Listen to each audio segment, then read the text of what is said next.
नमस्कार. मी शिर्डी इथून पत्रकार सतीश वैजापूरकर बोलतो आहे. टक्के टोनपेमध्ये आपलं स्वागत आहे. नगर कोपरगाव हा नावापुरताच हायवे आहे. त्याचं तो खरं म्हणजे त्याची अवस्था हायवे सारखी झाली आहे. एका बाजूने खोदून ठेवला आहे, खड्डे आहे, त्यातून जड वाहनं, माल मोटारी चालवणं म्हणजे ड्रायव्हरच्या जीवाशी खेळ असतो. अनेकदा ट्रक पलटी होतात. कोपरगाव ते सावळीरपर्यंतचा रस्ता एका बाजूनी काम चालू, दुसऱ्या बाजूनी कुठलीही फिकीर न करता आहे तसाच रस्ता, त्यातून अनेक ट्रक पलटी होतात. ट्रक पलटी तर कोपरगावपासून नगरपर्यंत होतात. खरं म्हणजे हा रस्ता चांगला करणं मायबाप सरकारचं, लोकप्रतिनिधींचं काम आहे. याहून जड वाहनं हाकणं म्हणजे जीवाशी खेळ आहे, प्रवाशांच्या पण चालकांच्या पण. ते राहिलं बाजूला. आज याच रस्त्यावर, या हायवेवर पुंतांबा फाट्यावर एका पोलीस दादाने बन्सीलाल नावाच्या ड्रायव्हरला इतकं फटकवलं की तो जो व्हिडिओ आहे तो आपण त्याला म्हणतो की पोटऱ्या झोडणे. हातातल्या काठीने त्याने इतक्या सराईतपणे त्या पोलीस दादाने त्याच्या पोटऱ्या झोडल्या. कुणीतरी त्याचा व्हिडिओ काढला. तो व्हिडिओ देशभर व्हायरल झाला. देशभर जेव्हा व्हिडिओ व्हायरल होतो त्यावेळेस अपेक्षा अशी असती की जे वरिष्ठ पोलीस अधिकारी आहेत ते या घटनेची चौकशी करण्याची सूचना देतील की अरे बाबा, त्या रस्त्यावर काय झालं, त्या ड्रायव्हरला का मारहाण झाली याची चौकशी करा.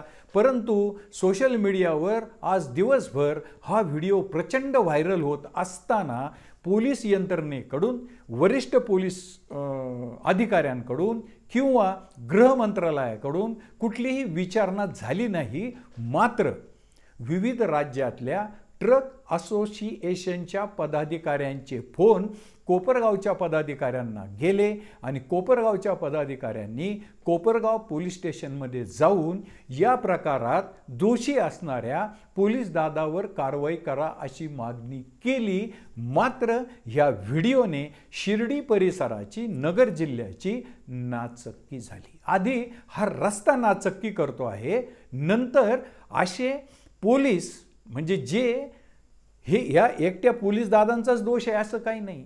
या रस्त्यावर मी जसं मगाशी तुम्हाला सांगितलं की वरिष्ठ पोलीस अधिकाऱ्यांनी या घटनेची चौकशी करण्याच्या सूचना द्यायला हव्या होत्या.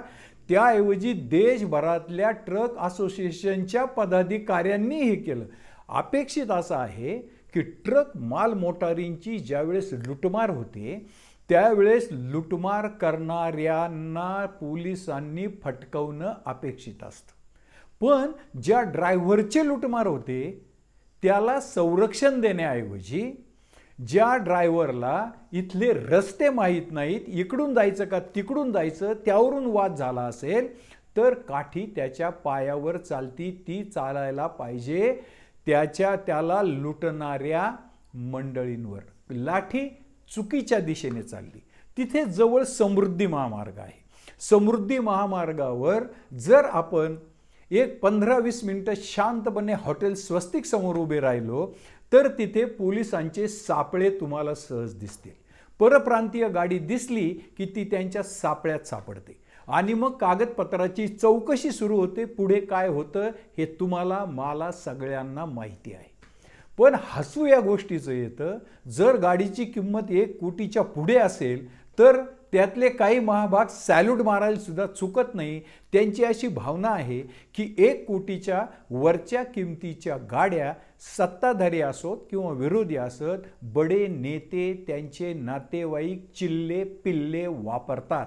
म्हणून 1 कोटी वर ज्याची किंमत आहे, जाड टायरच्या गाड्या, आलिशान गाड्या, आमचे पोलीस दादा अडवत नाहीत. आता खरं म्हणजे मुळात हा रस्ता दक्षिण आणि उत्तर भारताला जोडणारा आहे. यावर ड्रायव्हर मंडळींचे काय हाल होतात हे ज्यांच्यामध्ये संवेदनशीलता आहे त्यांना फक्त माहिती आहे. आता बघा, समृद्धी महामार्गाची एंट्री मी तुम्हाला सांगितली. असाच उद्योग पिंपरी निर्मळ जो आहे त्याचा जो टोल नाका आहे तिथेही अशीच टोळ झाड असते. राजरोसपणे परप्रांतीय गाड्या अडवतात, त्यांच्या कागदपत्राची तपासणी करतात. आता कागदपत्राची तपासणी करतात की आणखी काही करतात हे देखील एक उघड गुपित. मला एक प्रश्न कळला नाही की परप्रांतीय गाड्यांची कागदपत्र तपासायला हरकत नाही, पण MS-17 पासिंग असलेल्या सगळ्याच गाड्यांची कागदपत्रे अतिशय उत्तम आहेत. त्या गाड्या अतिशय उत्तम आहेत, नियमाला धरून चालक गाड्या चालवतात, त्यांच्या सीट बेल्ट लावलेला असतो, शेजारच्याने सीट बेल्ट लावलेला असतो, त्यांचे टायर चांगले असतात, त्यांच्याकडे लायसन असतं, टॅक्स भरलेला असतो, पोल्युशन सर्टिफिकेट असतं, असं ही मंडळी गृहीत धरतात का? आणि मग MS-17 सोडून ज्या अदर स्टेटच्या गाड्या आहेत त्यांना का बरं अडवलं जातं हे मला अद्यापही कळालं नाही. ह्या आडवाआडवी विरुद्ध राजकीय नेते त्यांच्याकडे तक्रारी गेल्यानंतर वरिष्ठांना निवेदनं देतात.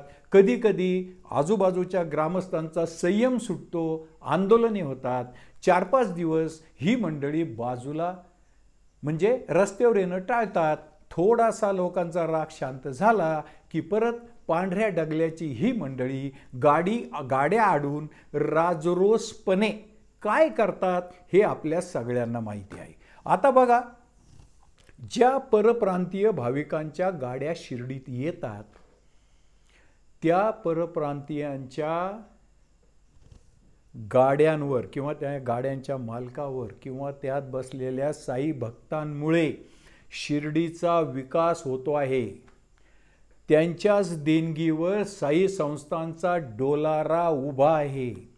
त्यांच्याच देणगीमुळे शिर्डीचा विकास झाल्यामुळे वाहतूक शाखा येथे करावी लागली आहे.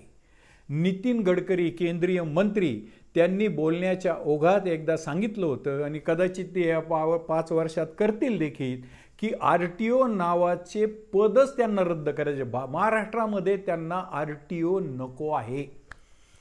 याचा अर्थ असा आहे की नितीनजींना असं वाटतं आहे की RTO अधिकारी हे काम करतात की वाहन चालकाला काम दाखवतात, याविषयी दस्तूर खुद्द सत्ताधारी नितीनजी गडकरींच्या मनात शंका आहे.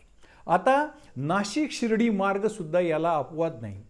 परप्रांतातली गाडी आली की नेमकी ती अडवली जाते.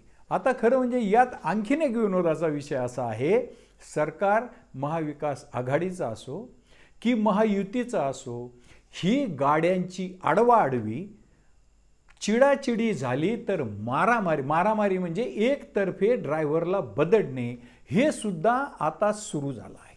जिथे जिथे रस्त्याला उतार आहे, रस्त्यात खड्डे भरपूर, पण जिथे उतार आहे तिथे नेमकी स्पीडगन लावायची, स्पीडगन लावून वाहनांना फाईन करायचा.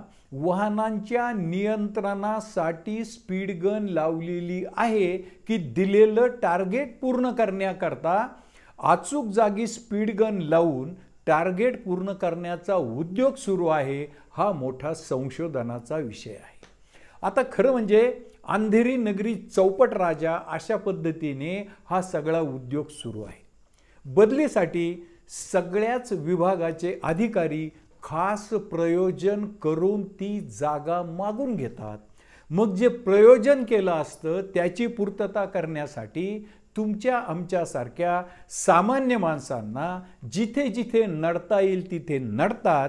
हे अधिकारी फारदर यांची बदली होते, मात्र जनतेच्या रोषाचा फटका लोकप्रतिनिधींना बसतो आणि मग बडे बडे रुस्तम खा, बडे बडे शेर जनता ढेर करून टाकते. तेव्हा लोकप्रतिनिधींना जर असं वाटत असेल की परप्रांतातल्या ड्रायव्हरला मारलं, त्याचा व्हिडिओ देशभर व्हायरल झाला, त्यामुळे शिर्डीची नगर जिल्ह्याची नाचक्की झाली, आपला त्याच्याशी काही संबंध नाही.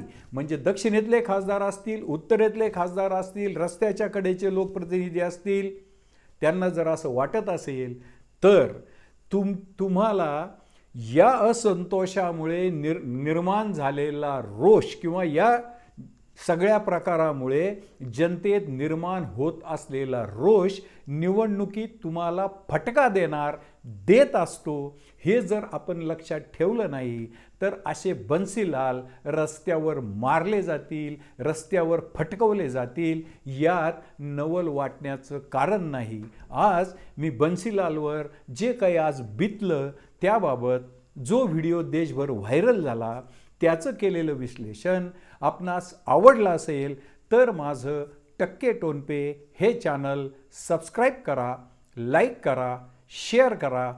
जय हिंद, जय महाराष्ट्र।